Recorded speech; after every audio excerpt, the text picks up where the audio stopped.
चुनाव से पहले मुफ्त की योजनाओं की घोषणा करना भारतीय राजनीति में आम बात हो चली है और कई राज्यों में सरकार के खजाने में राजस्व के जरिए आने वाली कमाई का एक बड़ा हिस्सा मुफ्त वाली घोषणाओं को पूरा करने में ही चला जाता है। नतीजा, विकास की गाड़ी बहुत ज्यादा आगे तक नहीं बढ़ पाती और टैक्स बढ़ जाते हैं। लेकिन बुंदेलखंड एक्सप्रेस वे के उद्घाटन के दौरान पीएम मोदी ने मुफ्त की रेवड़ी के बहाने विपक्ष को निशाने पर लिया। रेवड़ी कल्चर वालों को लगता है कि जनता जनार्दन को मुफ्त की रेवड़ी बांटकर उन्हें खरीद लेंगे।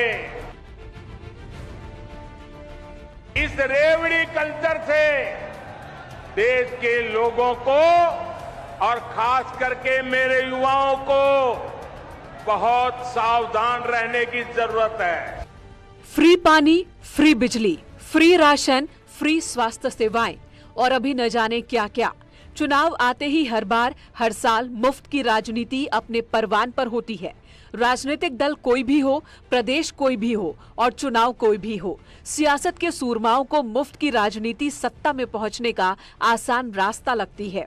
लेकिन बुंदेलखंड एक्सप्रेस वे के उद्घाटन के दौरान पीएम मोदी ने जो कहा, उसके बाद ये माना जा रहा है कि कम से कम अब बीजेपी के घोषणा पत्र में मुफ्त की सियासत का पन्ना नहीं होगा। रेवड़ी कल्चर वालों को लगता है कि जनता जनार्दन को मुफ्त की रेवड़ी बांटकर उन्हें खरीद लेंगे। हमें मिलकर उनकी इस सोच को हराना है। माना जा रहा है कि बीजेपी के घोषणा पत्र में ऐसे मुद्दों को शामिल किया जाएगा जो समाज के विकास में सहायक हो, अर्थव्यवस्था को नया आकार दें। आने वाले दिनों में हिमाचल प्रदेश और गुजरात में चुनाव होने हैं और माना यही जा रहा है कि इन राज्यों के चुनाव में बीजेपी के घोषणा पत्र में इसकी झलक दिख सकती है, क्योंकि मुफ्त वाली राजनीति पर पीएम मोदी के बयान के बाद बीजेपी नेताओं के सुर भी बदले हुए हैं। देखिए, माननीय प्रधानमंत्री जी का एक एक शब्द मुझे लगता है हम सबके लिए पाथे का काम करेगा। ये फ्री का जो कल्चर है, ये जो लोग कर रहे हैं, इसका मतलब है कि उनके अंदर अपना पुरुषार्थ नहीं है। पार्टी मानती है कि ऐसे वचन देना चाहिए जो हम पूर्ण कर सके, ऐसे वचन। और इस प्रकार की जो एक बहुत ही सस्ती जो राजनीति है, मैं समझता हूं कि इस प्रकार की राजनीति देश के भले के लिए और गरीबों के कल्याण के लिए और लॉन्ग टर्म के लिए ठीक नहीं है। लेकिन केवल चुनाव जीतने के लिए लोक लुभावन नारे देना, फ्री की घोषणा करना, जैसे दिल्ली, पंजाब जैसे राज्यों में केवल चुनाव जीतने के लिए। ऐसा नहीं है कि बीते वक्त में बीजेपी ने मुफ्त वाली राजनीति में कोई योगदान नहीं दिया है।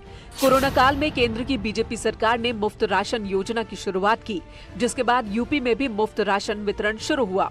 अलग अलग राज्यों में चुनाव के दौरान बीजेपी ने मुफ्त वाले कई और वायदे किए हैं। दिल्ली में आम आदमी पार्टी की सरकार ने शर्तों के साथ फ्री बिजली, फ्री पानी का वादा किया, जिसका नतीजा ये रहा कि आम आदमी पार्टी की लगातार दूसरी बार पूर्ण बहुमत की सरकार है। लेकिन इसका असर दिल्ली सरकार के खजाने पर साफ देखने को मिलता है। इस फहरिस्त में कोई भी पार्टी पीछे नहीं है। बीजेपी माने बड़का झूठा पार्टी, ये सारा झूठ चलाते हैं। अगर मुफ्त का बंद करना है तो ये प्रधानमंत्री जी मुफ्त की मुसाफरी दुनिया में करते हैं, उसके लिए करोड़ों का हवाई जहाज लिया, बंद करो। आप ये फजूल का खर्च कर रहे हो। सेंट्रल विस्ता प्रोजेक्ट हजारों करोड़, 22,000 करोड़ आप क्यों डाल रहे हो? बंद करो उसको। हम प्रदेश के प्रधानमंत्री जी से पूछना चाहते हैं, क्या दूसरों को तो कहते हैं कि मुफ्त की घोषणाओं पर जो है क्रियान्वयन नहीं होना चाहिए, आप जो मुफ्त में सब कुछ रेवड़ियां बांट रहे हैं, उसका क्या होगा?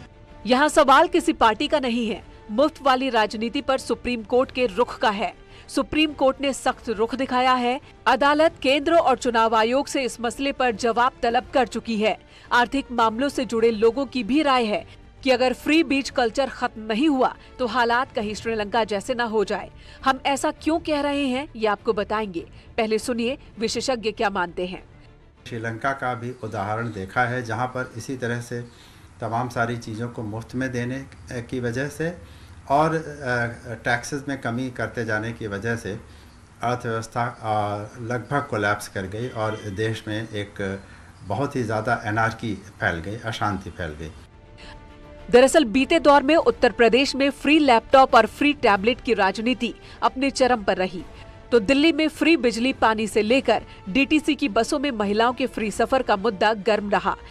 लेकिन सवाल है कि मुफ्त वाली राजनीति हमें कहां ले जा रही है। फिलहाल बीजेपी इस तरह की राजनीति से हटती नजर आ रही है। आने वाले हिमाचल गुजरात चुनाव में बीजेपी मुफ्त की रेवड़ियां नहीं बांटेगी। घोषणा पत्र में कोई भी ऐसा वादा नहीं किया जाएगा जो मुफ्त देने वाला हो, क्योंकि बीजेपी का मानना है कि जनता का विकास गुड गवर्नेंस से होता है, ना कि झूठ की रेवड़ियों के कोरे वादों से। कैमरा पर्सन विपिन के साथ रचना, न्यूज़ 18 दिल्ली। आमतौर पर अगर देखा जाए तो मुफ्त वाली राजनीति की शुरुआत दक्षिण भारत से हुई। एक वक्त में तमिलनाडु में अम्मा कैंटीन काफी मशहूर हुई। दिल्ली चुनाव के दौरान आम आदमी पार्टी ने फ्री बिजली, फ्री पानी का वायदा किया। 2017 में बीजेपी ने उत्तर प्रदेश में किसानों का कर्ज माफ करने का वादा किया। कांग्रेस ने कई चुनावों में अपने घोषणा पत्र में कई मुफ्त वाले वादे किए और इसी साल पंजाब में हुए चुनाव में आम आदमी पार्टी ने फ्री बिजली और पानी का वादा किया था। लेकिन सवाल ये उठता है कि इसका असर क्या होगा, राज्य के खजाने पर इसका क्या असर पड़ेगा। मांग है कि जो भारतीय जनता पार्टी ने किसानों को फ्री बिजली देने का वादा किया था वो पूरा सरकार करे और सदन में ये बात उठाई जाएगी कि बिजली माफी के लिए आपने कहा था बिजली माफ करें। ये बिजली माफ नहीं, ये जबरदस्ती उत्तर प्रदेश से महंगा कोयला खरीदवा रहे हैं। फ्री बीज, मुफ्त खोरी, मुफ्त का ये राशन, मुफ्त की दवाई। सर मैंने कहा था प्लीज, ये आदमी को डिमीन कर रहा है आपके नागरिकों को। आप वेलफेयर स्टेट हैं अब तक थैंकफुली, और चूंकि वेलफेयर स्टेट हैं तो इसमें ये मुफ्त शब्द का इस्तेमाल बंद होना चाहिए। छोटे छोटे जो उनके पेंशन के सवाल होते हैं, आवास के होते हैं, वो सब निःशुल्क की व्यवस्था। लेकिन जो बड़े योजनाएं बनती हैं, चाहे वो सरकार जो देख रही होगी कि तमाम तरह की योजनाएं जो फ्री में बांटे जाते हैं, वो सिर्फ लोगों को कमजोर बनाने के लिए बांटे जाते हैं। मजबूत तभी होगा प्रदेश, देश तभी मजबूत होगा जब स्वतः वह लोग सक्षम तरीके से अपने आप को यह चीज में ढालेंगे कि नहीं, हमें अब मजबूती के साथ अपने क्षमता के आधार पर हमें कोई कार्य को करना है।